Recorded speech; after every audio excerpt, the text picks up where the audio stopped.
وَاتَّقُوا يَوْمًا لَا تَجْزِي نَفْسٌ عَن نَفْسٍ شَيْئًا، اور ڈر جاؤ اس دن سے کہ جس دن کسی شخص سے کوئی شخص کسی دوسری جان کا بدلہ نہیں دے سکتا۔ یہاں پہ لوگ کہتے ہیں نا جی آپ ہمارے مرید ہو جائیں، ہم خود آپ کے گناہوں کا بوجھ اٹھا لیں گے، اللہ سے بخشوا لیں گے۔ اللہ فرماتا ہے قیامت کے دن سے ڈر جاؤ جس دن کوئی شخص دوسرے کا بدلہ نہیں ہو سکتا۔ حتیٰ کہ بخاری مسلم میں حدیث ہے، سیدہ فاطمہ جنتی عورتوں کی سردار ہے، اور بخاری اور مسلم میں موجود ہے سیدہ عائشہ سے سیدہ فاطمہ سلام اللہ علیہا جنتی عورتوں کی سردار ہے، اور بخاری اور مسلم میں موجود ہے کہ سیدہ فاطمہ سے نبی علیہ السلام نے فرمایا اے میری بیٹی فاطمہ، میرے مال سے جو کچھ لینا ہے نا وہ لے لے، وہ تو اس کا مالک تو میں ہوں، لیکن آخرت کے دن اگر اللہ نے تجھے پکڑ لیا تیرے اعمال کے سبب تو میں تیرے کچھ کام نہیں آؤں گا۔ تو قرآن میں لکھا ہوا ہے۔ سیدہ فاطمہ کو تو کہا جا رہا تھا، سنایا ہمیں جا رہا تھا کہ اگر سب سے زیادہ رشتہ داری کا بینیفٹ کسی کو مل سکتا تھا نا تو سیدہ فاطمہ تھی، لیکن ان کو بھی بتا دیا گیا کہ اعمال کے بارے میں کھلی چھٹی نہیں ہے۔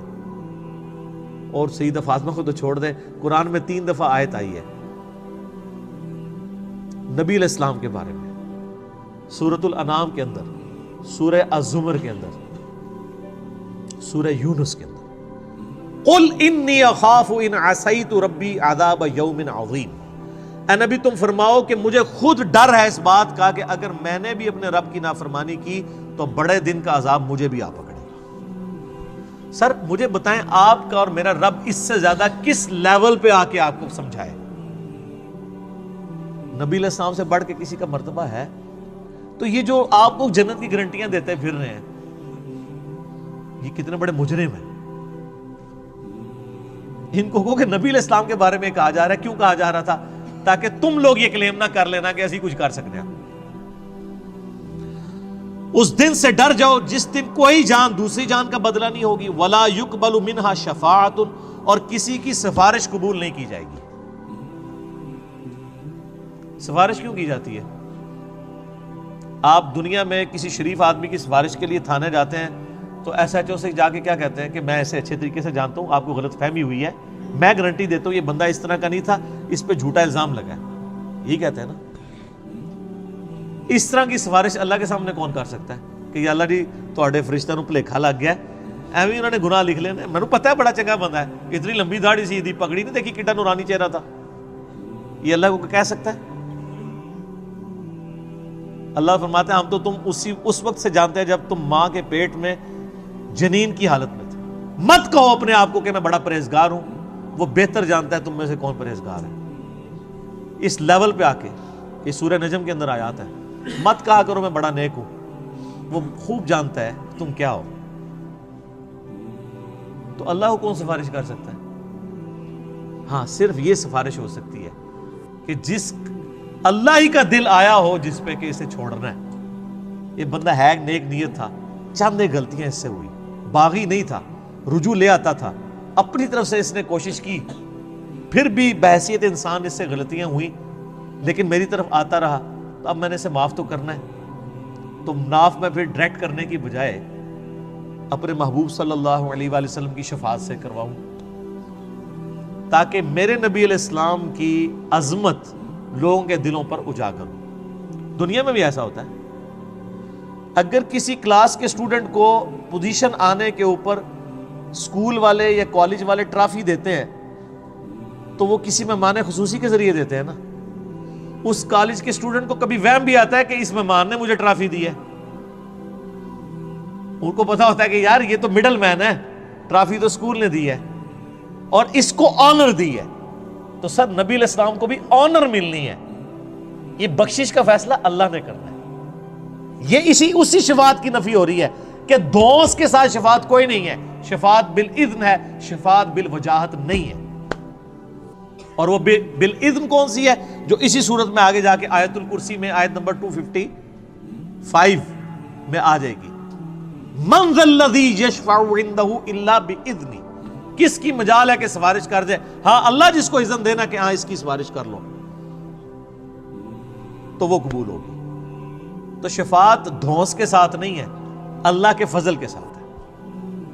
لیکن نبی علیہ السلام چونکہ مہمان خصوصی ہیں، اور وہ سورہ بنی اسرائیل میں آیا ہے، نبی علیہ السلام کی جو حدیث ہے نا بخاری مسلم میں، حدیث شفاعت، کہ قیامت والے دن سب لوگ حضرت آدم کے پاس جائیں گے، پھر وہ کہیں گے کہ آج مجھے اپنی جان کی فکر ہے، اذهبوا الی غیری، کسی اور کی طرف جاؤ.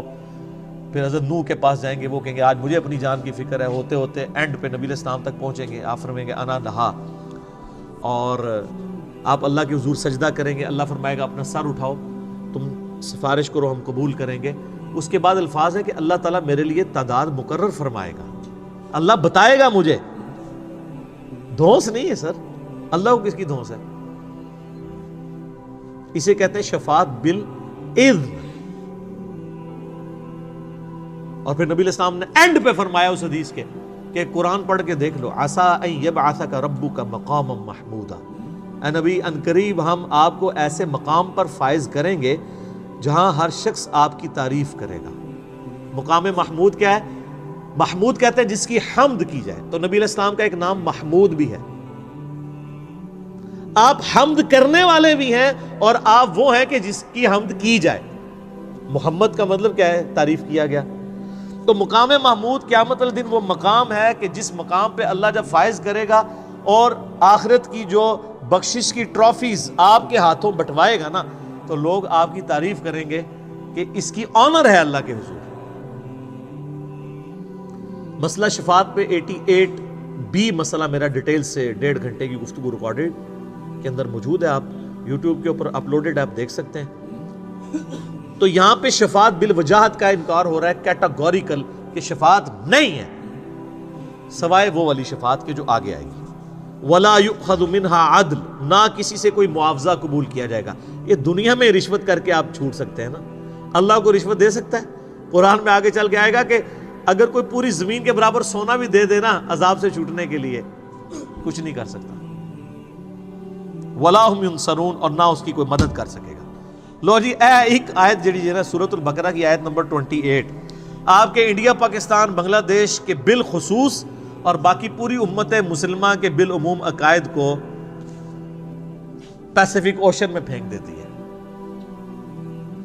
ڈر جاؤ اس دن سے، لا تجزی نفس عن نفس شیئا، جب کوئی جان کسی دوسرے جان کا بدلہ نہیں دے سکتی. ولا یقبل منہا شفاعہ، نہ کوئی دھونس کے ساتھ شفاعت کر سکتا ہے. ولا یؤخذ منہا عدل، نہ کسی سے کوئی معاوضہ قبول کیا جائے گا. ولا ہم ینصرون، اور نہ کوئی کسی کا مددگار بن سکے گا. 4 چیزوں کا انکار آ گیا. اونٹ پیر تو اڑے کتنے گئے؟ تو بےچارے آپ کو ٹھیک ہی تو کہتے ہیں، آپ کیوں نہیں مانتے کہ قرآن دیس ڈیٹ نہیں پڑھنا گمراہ ہو جاؤ گے؟ بالکل ٹھیک کہہ رہے ہوتے ہیں. ان کی ڈاکٹرن میں آپ گمراہ ہو جائیں گے اور قرآن کی ڈاکٹرن میں ہدایت پہ آ جائیں گے. یہ بھی سورۃ الاعراف میں آیت آئے گی کہ جس کا گیئر الٹا لگ جائے، اللہ تعالیٰ فرماتا ہے اس کو ہدایت کا راستہ گمراہی نظر آتی ہے، گمراہی کا راستہ ہدایت نظر آتی ہے. اور اللہ سے ڈر جائیں اس معاملے میں کہ کسی شخص کو گمراہی ہدایت نظر آنا شروع ہو جائے اور ہدایت گمراہی. اور اسی چیز کو قرآن حکیم میں کئی جگہ کہا گیا ہے، شیطان نے ان کے برے اعمال ان کی نظروں میں سنوار دیے. اور یہ بڑا خطرناک معاملہ ہوتا ہے جب کہ شیطان انسان کو نیکی کے کام کروانا شروع کر دے نیکی کے نام کے اوپر، حالانکہ وہ ہو برائی کے کام. سلطانہ ڈاکو، بڑے اسمگلر، بڑے بڑے پراپرٹی ڈیلرز لوگوں کی زمینیں ہتھیا کے 1 لاکھ بندے کا دسترخوان چلا رہے ہیں. تو شیطان نے ان کے برے اعمال ان کی نظر میں سنوار دی. ان کو یہ حرام کا پیسہ کمانا نظر نہیں آ رہا، ان کو نظر آ رہا ہے کہ یار ہم اتنے غریبوں کو کھانا کھلا رہے ہیں. اچھا، یہ دنیا میں اس کی تعریف ہوگی، اللہ کے ہاں 0 سے ملٹیپلائی. اللہ کو دھونس نہیں ہے نا. یہ روب تو آپ پہ چل سکتا ہے نا، اللہ کے لیے کوئی روب ہے کسی بندے نے 1 لاکھ کو کھلایا؟ سر، جو روزانہ لاکھوں ویل مچھلیوں کو کھانا کھلا رہا ہے پیسیفک کے اندر اور اٹلانٹک کے اندر، جو ایک چھوٹے ویل مچھلی کی جو ایک وقت کی خوراک 500 کلو گوشت ہے، آدھا ٹن ایک وقت کا چھوٹی ویل کھاتی ہے، جو ملینز آف ٹن گوشت لاکھوں ویلوں کو روزانہ کھلاتا ہے، اس کے سامنے 1 لاکھ کا دسترخوان تو ایک ویل مچھلی سے پورا ہو جاتا ہے. اس کو کوئی یہ کہے گا کہ جی میں 1 لاکھ بندے کو کھانا کھواتا تھا، اور کہاں سے کھلاتا تھا؟ اس کے دیے ہوئے میں سے، جو اللہ نے اس کو دینا تھا لیکن اس نے حرام کے طریقے سے لوٹا. مرنے سے پہلے اے مسلمان کر لے اس پہ غور، کتابوں کا خدا اور ہے، بابوں کا خدا اور۔ سر قرآن کی ہر آیت کے بعد جیسے ایک گول دائرہ ڈلا ہوا ہے نا، ایک چھوٹا سا سٹیرک لگا کے نا سائڈ پہ یہ شعر لکھ دیا جائے اردو کے اندر، کم از کم پنچ کرے آپ کے دماغ کو۔